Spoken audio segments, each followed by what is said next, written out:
Assalamualaikum warahmatullahi wabarakatuh. Alhamdulillah, innal hamdalillah nahmadu wa nasta'inu wa nastaghfiruh wa na'udzu billahi min shururi anfusina wa min sayyiati a'malina. May yahdihillahu fala mudilla lahu wa may yudlil fala hadiya lahu. Asyhadu an la ilaha illallah wahdahu la syarika lah wa asyhadu anna Muhammadan abduhu wa rasuluh la syarika lah wa la na'budu illa iyyah wa asyhadu anna Muhammadan abduhu wa rasuluh la nabiyya ba'dah. Allahumma shalli wa sallim wa barik ala nabiyyina rasulina Muhammad wa ala alihi wa ashabihi wa mawalah. ولا حول ولا قوة إلا بالله العلي العظيم. يا أيها الحاضرون الكرام أوصيكم ونفسي بالتقوى الله وطاعته لعلكم تفلحون كما قال تعالى في القرآن الكريم وتزودوا فإن خير الزاد التقوى واتقون يا أولي الألباب. صدق الله العظيم. أما بعد.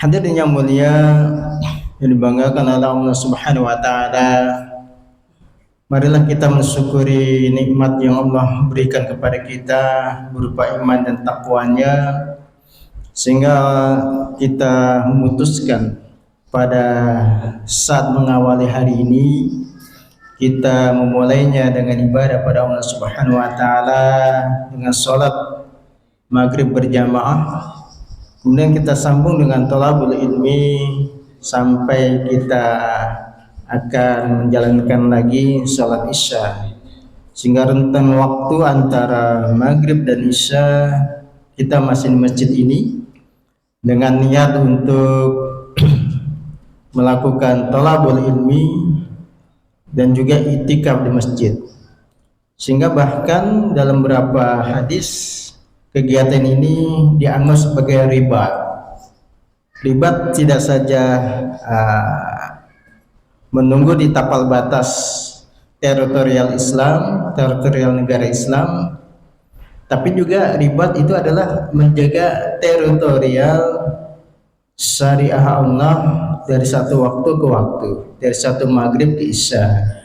Biasanya seperti dari maghrib ke isya, sehingga disebut kegiatan ini adalah riba, setara dengan jihad, ya, menjaga tapal batas di ujung negeri, ya, berbatasan dengan mungkin dengan musuh, ya, atau mungkin dengan negara yang bersahabat walaupun dia bukan negara Islam. Salam dan salam tentu kita aturkan pada Rasulullah SAW, karena dia adalah Rasul kita yang tercinta, yang merupakan the last of prophet of Muhammad, ya, jadi merupakan nabi yang terakhir yang diutus oleh Allah untuk menjalankan misi kenabiannya dan juga risalah Islamiyah, sehingga dia merupakan makhluk yang paling agung yang dikenal manusia oleh zaman modern ini. Salam dan salam juga, terutama salam kita aturkan kepada seluruh ulama, kepada seluruh mujahidin di mana saja yang telah memperjuangkan dharma baktinya untuk keagungan agama ini, baik dengan tinta, pengajaran, dakwah, dan juga dengan darahnya, yaitu para mujahidin yang gugur sebagai syahid. Juga kepada mereka yang berempati kepada al-haq dan teguh istiqomah dalam menjalankan agama Islam. Hadirin yang mulia, pada bahasan kita di saat ini saya mungkin mengetengahkan pola hubungan antara Rasulullah SAW dengan satu kelompok manusia yang disebut Nasrani, yang kita sebut sebagai Nasrani, karena dalam sejarah yang kita kenal pada zaman Nabi tidak pernah terperiksi, ya, secara militer kecuali pada akhir-akhir sebelum Nabi wafat. Tapi di awal-awal beliau tidak pernah bersentuhan secara militer.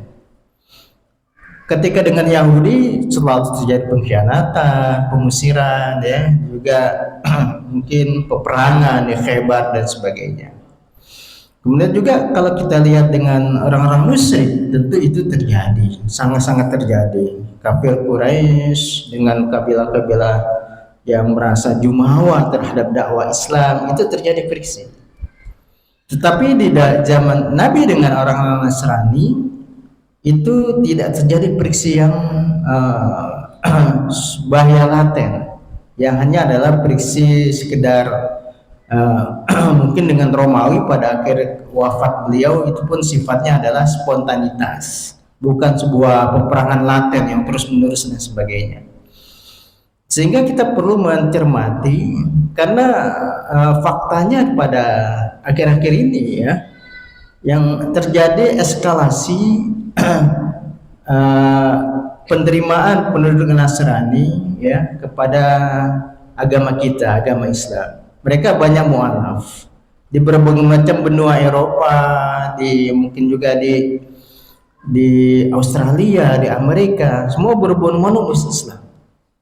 Tentu mereka melihat bahwa ada wajah pertemuan dan pertemanan yang sangat simpatik antara kaum muslimin dengan kaum Nasrani, ya. Yang paling penting dicatat bahwa ketika mereka bertanya kepada AI, ya, AI sekarang kan zamannya AI, chat GPT dan sebagainya. Kalau ditanya tentang ideologi antara atau keagamaan antara Nasrani dan Muslim, ternyata chat GPT ini memang menerima penerimaan Islam, konsep secara Islam, termasuk juga sirahnya. Nah, pada hari ini kita coba untuk menguak sirah nabawiyah terkait interaksi Nabi, yang kita akan melihat dari berbagai macam sudut bahwa ada sebuah memang benih-benih yang baik untuk melakukan pola hubungan yang lebih baik lagi di zaman modern kita. Tapi ikhwan fillah rahimakumullah, yang pertama tentu kita masih mengingat ketika saya menyampaikan juga pada beberapa bulan yang lalu bahwa yang interaksi pertama Rasulullah SAW dengan kaum Nasrani ketika pendeta Buhairah itu mencermati kedatangan Nabi pada umur 8 dan juga umur 12, ya, ketika diberitahu bahwa anak ini adalah tanda-tanda kenabiannya jelas, dia akan menjadi seorang nabi, sehingga Abu Talib benar-benar menyayangi dan menjaga dia. Itu kali pertama Rasulullah berjumpa dan berinteraksi, ya, kepada kelompok itu. Salah satunya adalah pendeta Buhairah. Pendeta Buhairah adalah kali pertama Nabi berjumpa dan berdedikasi menjelaskan bagaimana fenomena kenabiannya. Misalkan di belikat ada tanda merah, ya, ada tanda memerah di belikat Nabi di belakang. Juga kalau diamati dari kejauhan selalu saja ada awan yang menaunginya, ada awan yang selalu mengiringi kemana saja Nabi pergi berdagang, ya, ke Syam, ya. Ini menunjukkan juga betapa Rasulullah SAW, ya, termaktub dalam Injil, termaktub di dalam Tauratnya, ya, perjanjian baru maupun perjanjian lamanya, kaum Nasrani maupun kaum Yahudi, ya. Sehingga dua kaum itu sangat kenal, hafal dengan ciri-ciri kenabian. Dan ini merupakan zaman fatrah, zaman dimana belum ada kenabian, tetapi eskalasi kebenaran mulai muncul di awal-awal. Ini yang kedua, hadirin yang berbahagia, interaksi Nabi dengan kaum Nasrani ketika Nabi baru diangkat menjadi seorang Nabi, ya, seorang Nabi dan Rasul, ya. Walaupun Nabi pernah berkata, ya, bersabda bahwa aku diangkat menjadi seorang rasul ya jauh sebelum Nabi Adam diciptakan. Ya, ada juga hadis yang menyatakan saat ya baru dibentuk Adam alaihissalam maka Allah telah mengangkat aku ya. Tetapi realitanya formalnya adalah ketika Nabi diturunkan ya, wahyu pertama surah Al-Alaq ya. Nah pada saat itu beliau ketakutan karena hampir tidak punya pengalaman sebelumnya ya, dengan peristiwa yang tadi yang dia lihat bagaimana Jibril alaihissalam ya menyampaikan wahyu pertama ya surah Al-Alaq ayat 1 sampai ayat 5 ya. Tetapi yang sangat justru yang peristiwa besar yang ditemui Nabi ketika Khadijah ya. Khadijah kemudian menyatakan bahwa dia mempunyai seorang paman Waraqah bin Naufal ya, dia akan memanggilnya menanyakannya peristiwa apa yang terjadi kan dia seorang pendeta Nasrani ya. Patut diingat bahwa pendeta-pendeta di sekeliling Nabi yang pernah berjumpa Nabi adalah pendeta-pendeta yang bukan punya keimanan Trinitas ya merupakan masih murni pendeta-pendeta yang menyatakan bahwa Isa adalah seorang nabi dan rasul ya. Sehingga ketika ditanyakan pada pendeta Abu Hurairah menyatakan ini namus akbar, ini berita yang telah disampaikan turun temurun oleh para nabi terdahulu ya. Kalau aku masih hidup ia akan diusir kaumnya dan saya lah orang pertama yang akan ya menjadi hawariyunnya, menjadi sahabat yang menolongnya ya. Namun memang beberapa tahun kemudian Waraqah bin Naufal kemudian meninggal ya. Itu yang kedua, fase kedua. Dari situ positioning Nabi sudah terpahami bahwa beliau seorang nabi dengan peristiwa wahyu pertama dan juga dia seorang rasul yang terakhir. Semakin menyemangati beliau, semakin mengevaluasi diri, semakin memantapkan jiwa bahwa dia harus mengedepankan dakwah sedikit demi sedikit. Kemudian walaupun dia seorang pengusaha sukses ya, sepertiga tanah Mekah adalah punyaan istrinya, sedikit demi sedikit seluruh harta itu dipakai untuk berdakwah, sehingga sebelum hijrah Nabi sudah punya pengikut sekitar 80 sampai 100 orang ya, 80 sampai 100 orang. Peristiwa yang terjadi adalah ketika kaum muslimin hijrah pertama ke Abyssinia ya, Ethiopia kalau sekarang Ethiopia. Pada saat itu raja yang memerintah adalah dalam bahasa Arabnya adalah Najasyi. Tapi kalau dalam bahasa Yunaninya terkenal di negerinya Negus ya, Negus. Kita mungkin mengadopsi nama Arabnya Najasyi ya. Jadi Najasyi ini ada seorang Nasrani. Duduk sekelilingnya itu seorang banyak pendeta Nasrani. Ketika Nabi memerintahkan para kaum muslimin ke sana berharap ya dalam strategi Nabi ya, raja ini akan masuk Islam, dan karena dia seorang Nasrani ketika bersentuhan dengan ayat-ayat Al-Quran yang menjelaskan posisi Nabi Isa, penjelasan tentang Maryam ibunda ya, Bunda Maryam ya sebagai ibunda dari Nabi Isa ya, itu akan tersentuh dan ya berbondong-bondong mereka masuk Islam ya. Itu harapan Nabi, sehingga memang Nabi dalam strategi dakwahnya itu bagaimana agama ini langsung lompat. Tidak saja Nabi dengan seluruh kru para sahabat Nabi untuk berdakwah di Mekah, tapi juga menyebar ke Madinah, satu sisi juga menyebar ke Abyssinia ya. Itu merupakan lompatan dakwah yang luar biasa menurut saya ya. Jadi ekspor ya, keimanan, ekspor ideologi Islam itu menjadi revolusi gitu ya. Banyak titik-titik tertentu yang meletup untuk menerima kebenaran Islam, ya, kebenaran Islam. Dan itu baru dipahami ketika ada masyarakat lain, umat lain yang kabar tentang dirinya, tentang agamanya, tentang kaum muslim itu diterima dengan baik. Jadi ketika awal-awal mau diusir ya,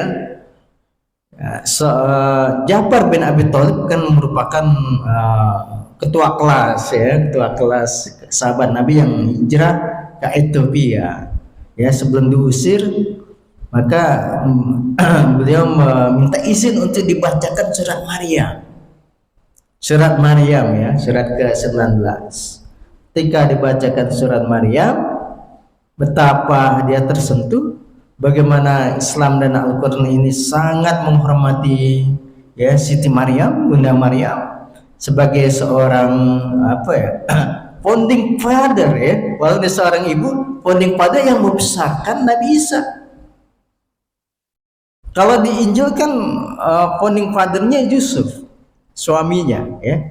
Hampir peran Bunda Maryam itu tidak ada di dalam Injil, tapi dalam Al-Quran justru Bunda Maryam yang menjadi sosok ya, guru tunggal dari Nabi Isa.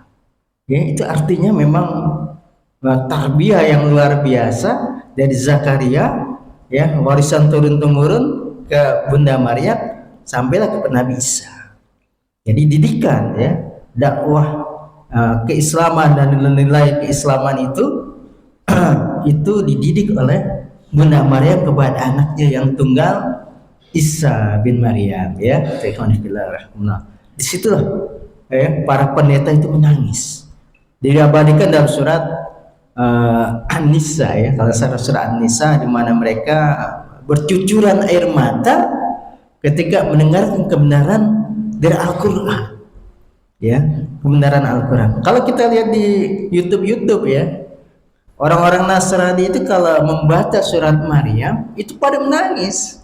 Dia baru paham ya, ternyata Bunda Maryam itulah sosok sentral dalam ya perkembangan agama Nasrani, perkembangan tarbiyah anaknya Nabi Isa menjadi seorang nabi itu melalui didikan ibunya. Baru dia paham. Yang selama ini selalu bisa berdasarkan Yusuf suami ya, tapi bahkan tidak disebut-sebut dalam Al-Quran Yusufnya ya, Yusufnya tidak disebut-sebut ya. nah Bunda Maryam menikah dengan Yusuf pun tidak disebut-sebut.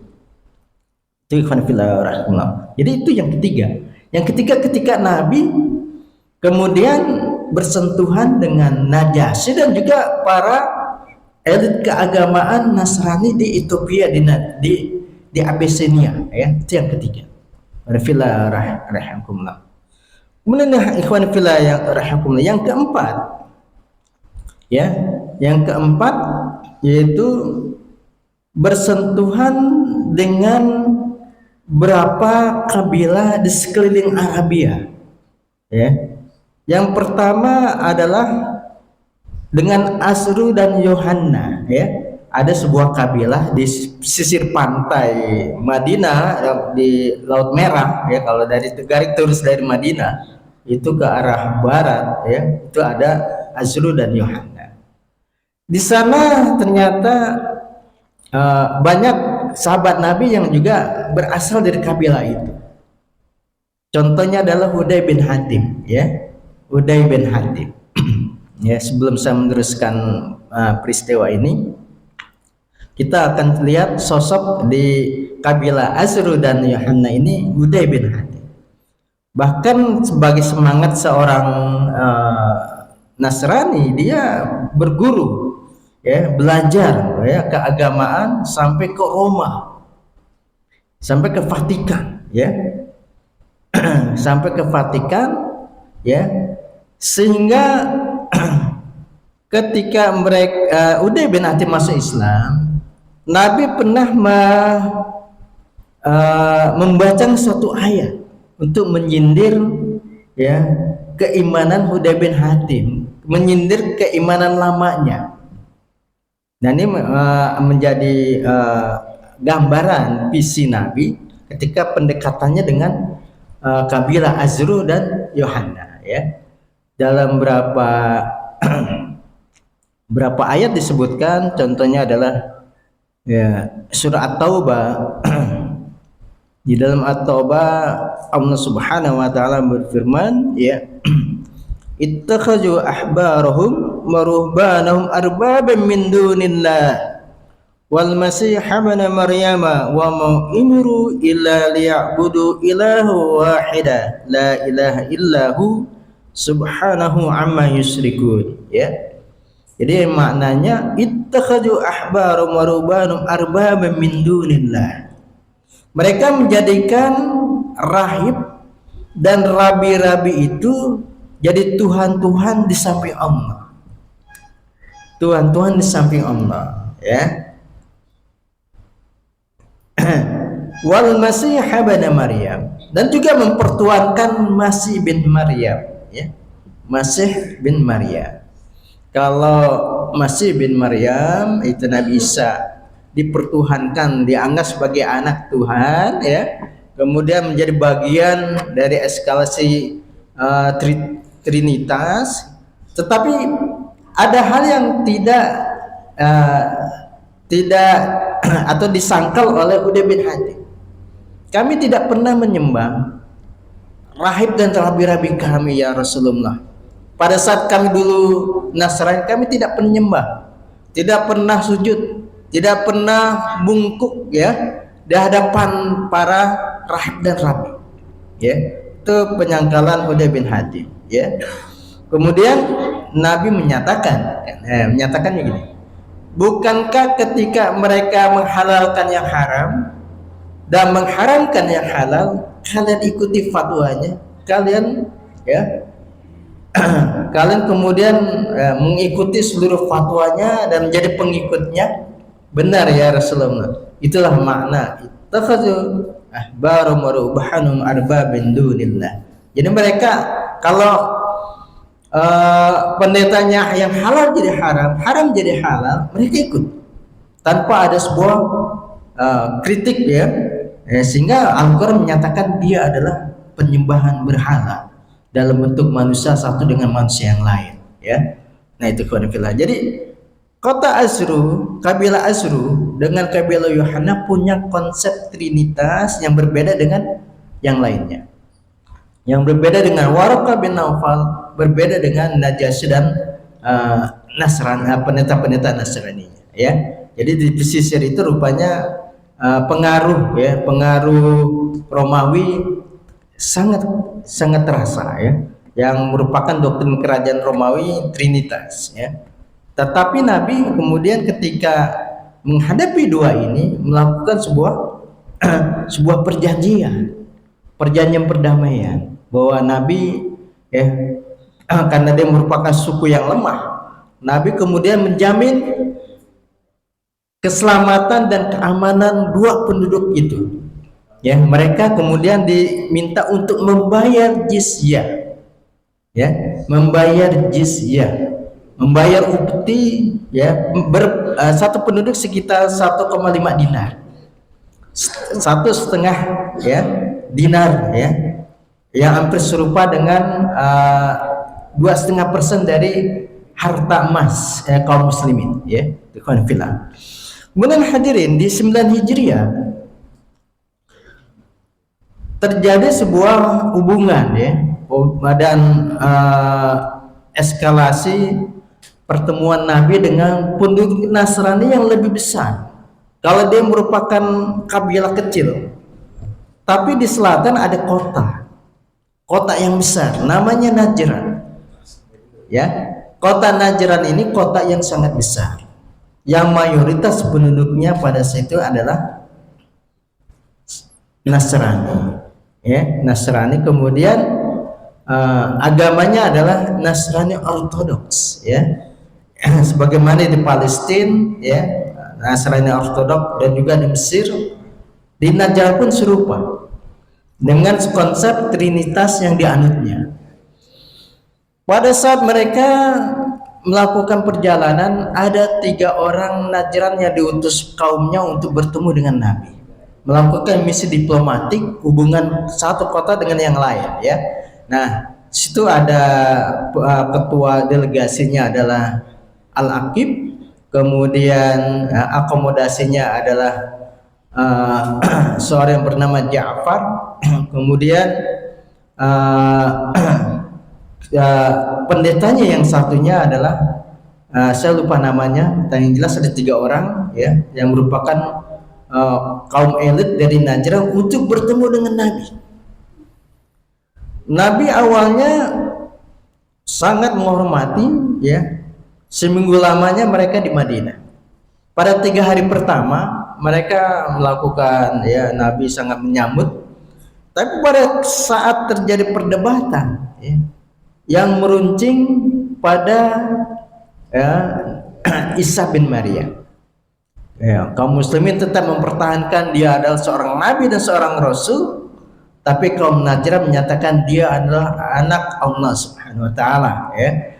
Nah, disitulah terjadi perdebatan panjang sampai puncaknya eskalasinya, ya, Nabi sampai melakukan mubahalah, ya.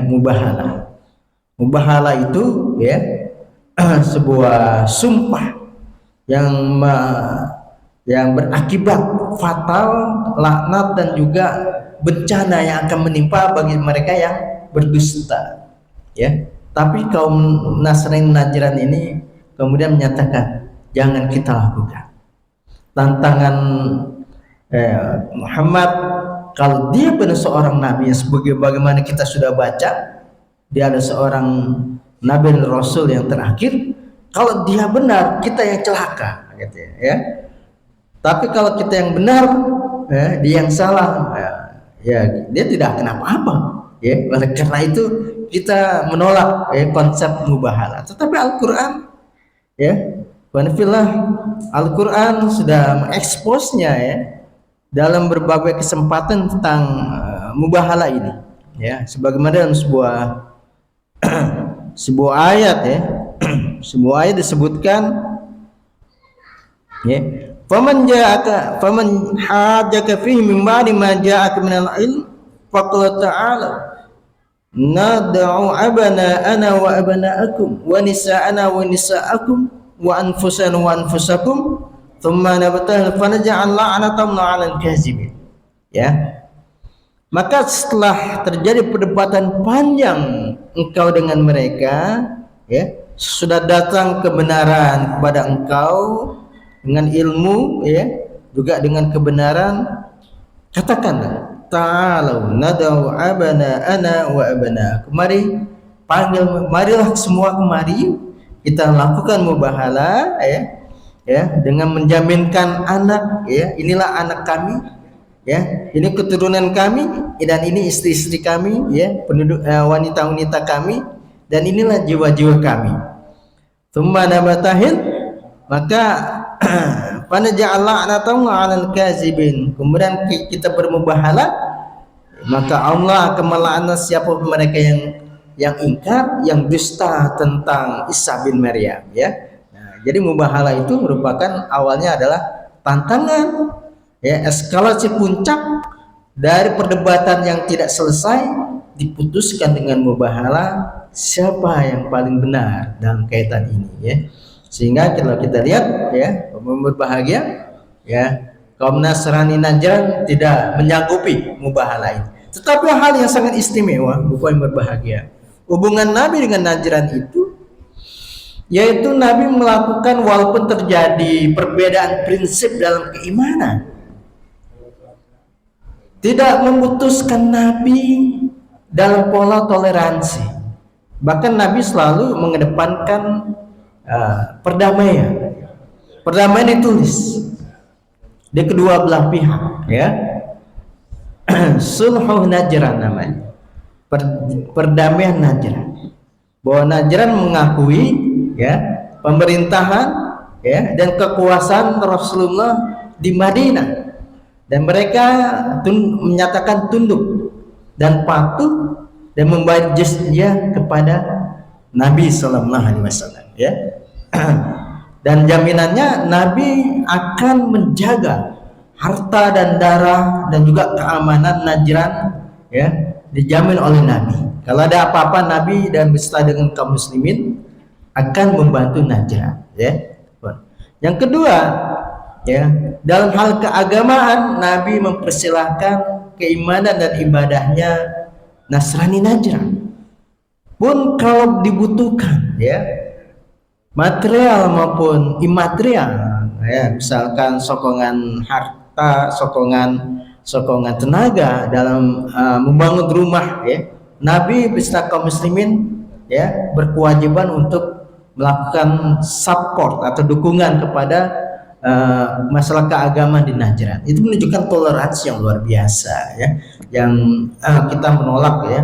Tetapi anehnya kalau orang Nasrani itu melihat Nabi itu adalah Rasul yang penuh dengan kekerasan, ya, dengan terorisme, dengan menikah banyak wanita dan sebagainya, ya.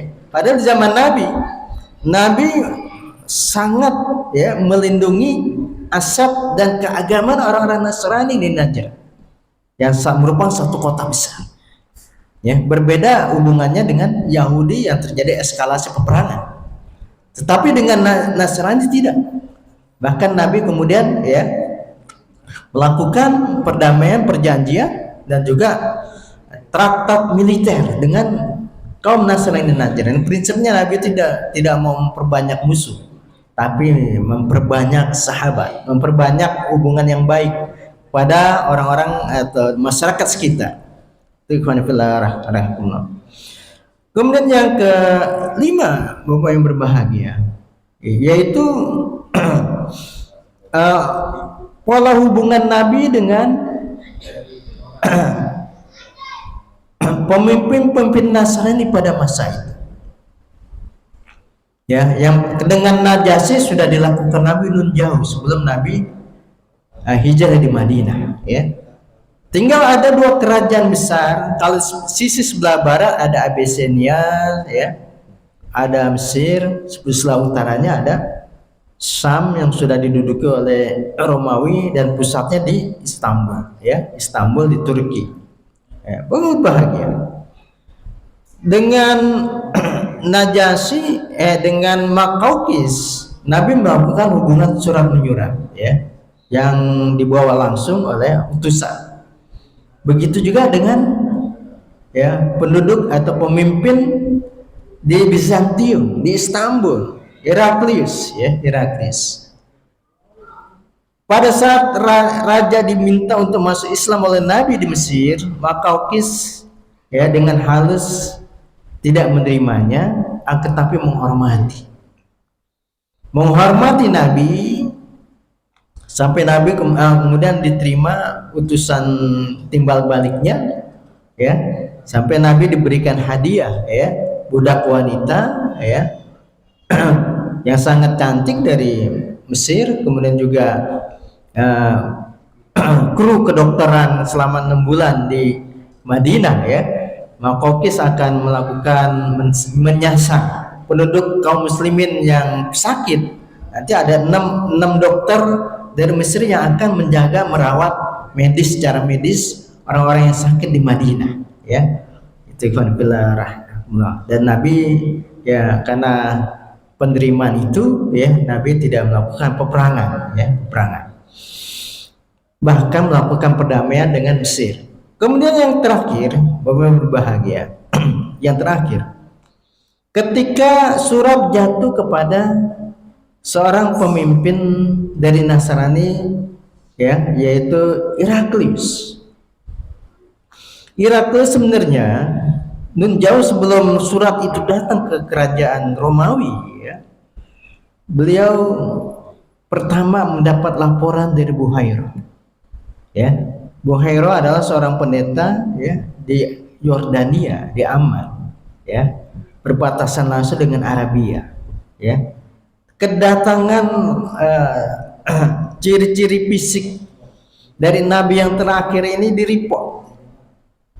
direport oleh Buhairah dan diterima laporan itu oleh Heraklius. ya. Heraklius kemudian memahami bahwa terjadi perkembangan agama baru di sekitar di Mekah dan Madinah, ya.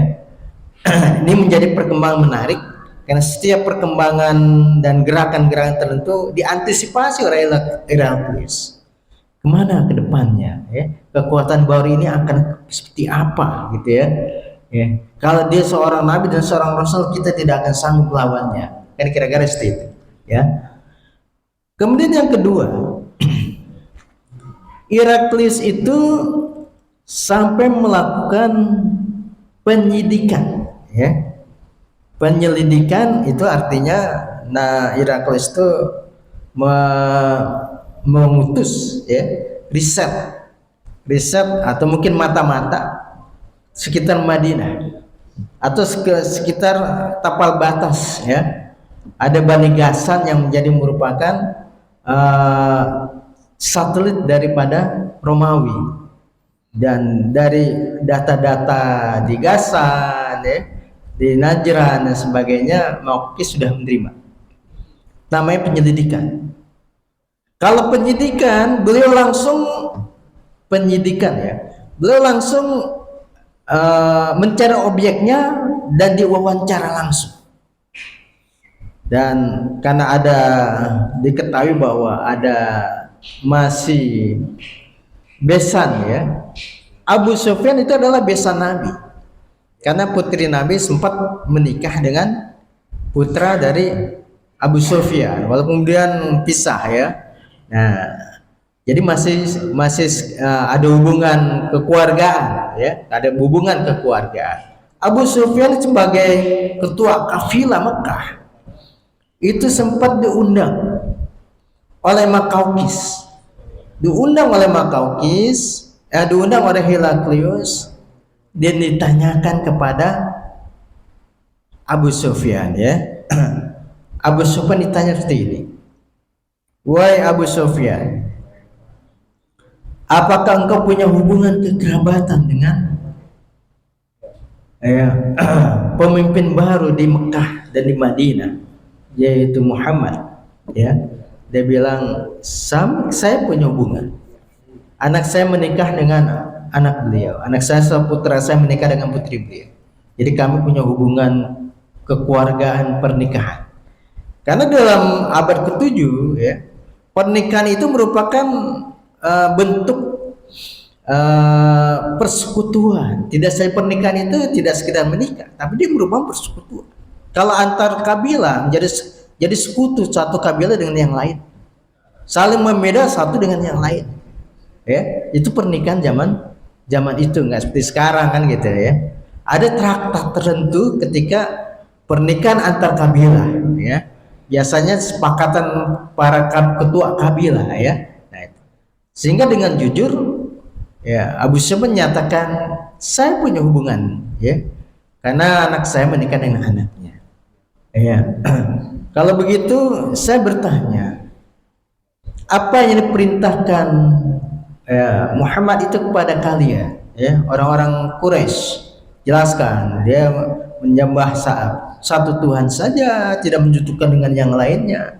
Disuruhnya kami untuk sholat 5 waktu, disuruhnya kami menyambung silaturahmi, disuruhnya kami untuk menyedekahkan para fakir dan miskin, ya, berbuat baik kepada hamba saya, ya.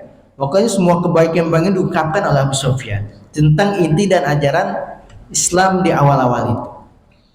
Lalu apakah penerimanya, pengikutnya adalah orang-orang pemimpin Quraisy atau orang-orang, ya, rakyat jelata? Yang menerima beliau adalah rakyat jelata. Jarang di antara kami pemimpin Quraisy untuk menerimanya, karena kami punya ikatan dengan agama nenek moyang kami dan ikatan dengan Ka'bah sebagai pemersatu Arab secara keseluruhan. Sehingga Abu Sufyan ketika menyampaikan itu, barulah Heraklius menyatakan ini merupakan bahaya yang luar biasa, ya. Sampai Heraklius menyatakan pada pembesarnya dan juga pendeta Nasrani pada saat itu, itulah, ya, benarlah telah terbit, ya, dari selatan seorang pangeran dunia, dia adalah seorang rasul yang terakhir, dan kalaulah kita akan menghadapinya, kekuatan baru itu akan terus berkembang sedemikian rupa, dan kalau kita akan melakukannya, kita akan tergulung olehnya. Tidak ada satu kekuatan yang bisa menahan laju perkembangannya nanti. Itu ya. Jadi Heraklius sudah pasang kuda-kuda gitu ya. Heraklius sudah benar-benar melakukan sebuah defensif dan ofensif militer kalau perlu untuk menggagalkan dakwah Islam melaju sampai ke kerajaannya. Dalam perkembangannya, maka surat itu pun datang surat Nabi, surat diplomatik Nabi kepada Heraklius ini sampai datang datang dan mengajak kepada Heraklius untuk masuk Islam untuk masuk Islam dan menjadikan Islam sebagai agama mereka, Muhammad sebagai rasulnya, dan menyembah tidak yang lain kecuali Allah saja, yaitu Tuhan yang sama antara Tuhan kami dan kalian Nah, dalam perkembangan ini wallahu a'lam bishawab, hanya Allah yang tahu, karena ada dua versi. Pertama secara kekerajaan Heraklius tidak menerima persekutuan dan juga ajaran resmi dari Rasulullah SAW. Pertama, begitu besarnya pengaruh pendeta di Istanbul, di Bizantium. Yang kedua, dalam akar sejarah di tahun 300 di Acre, di Sisilia, di Acre Acre itu kota di Turki, yang menyepakati bahwa seluruh Bible yang mengajarkan Allah Tuhan satu-satunya harus dihapus. Yang ada kerajaan dan juga dari mulai Romawi Timur maupun Barat sepakat, maupun Ortodoks sepakat bahwa Yesus atau Isa itu adalah anak Tuhan, anak Allah. Jadi agama sepakatannya dalam Romawi. Kalau ini terjadi, itu sangat luar biasa, sehingga secara kekerajaan kami berbahagia, Romawi menolak Islam. Tetapi